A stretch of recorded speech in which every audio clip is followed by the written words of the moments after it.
بسم الله الرحمن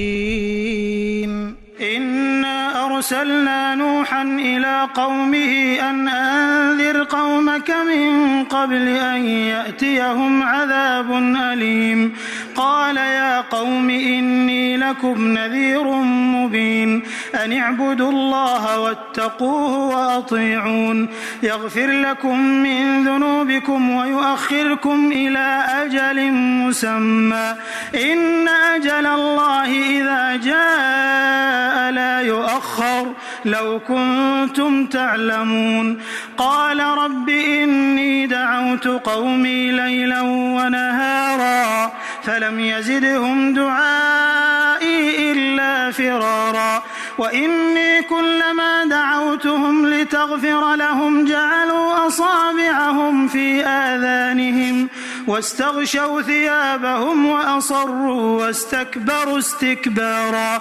ثم إني دعوتهم جهارا ثم إني أعلنت لهم وأسررت لهم إسرارا فقلت استغفروا ربكم إنه كان غفارا يرسل السماء عليكم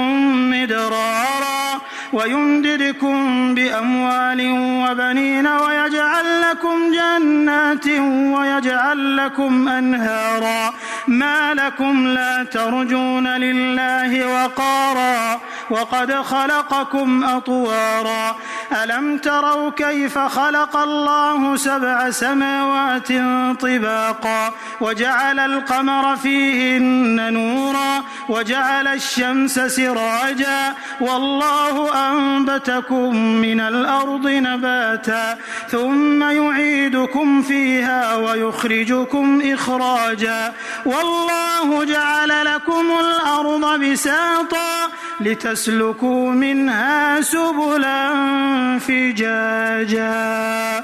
قال نوح رب إنهم عصوني واتبعوا من لم يزده ماله وولده إلا خسارا ومكروا مكرا كبارا وقالوا لا تذرن آلهتكم ولا تذرن ودا ولا سواعا ولا يغوث ويعوق ونسرا وقد أضلوا كثيرا ولا تزد الظالمين إلا ضلالا مما خطيئاتهم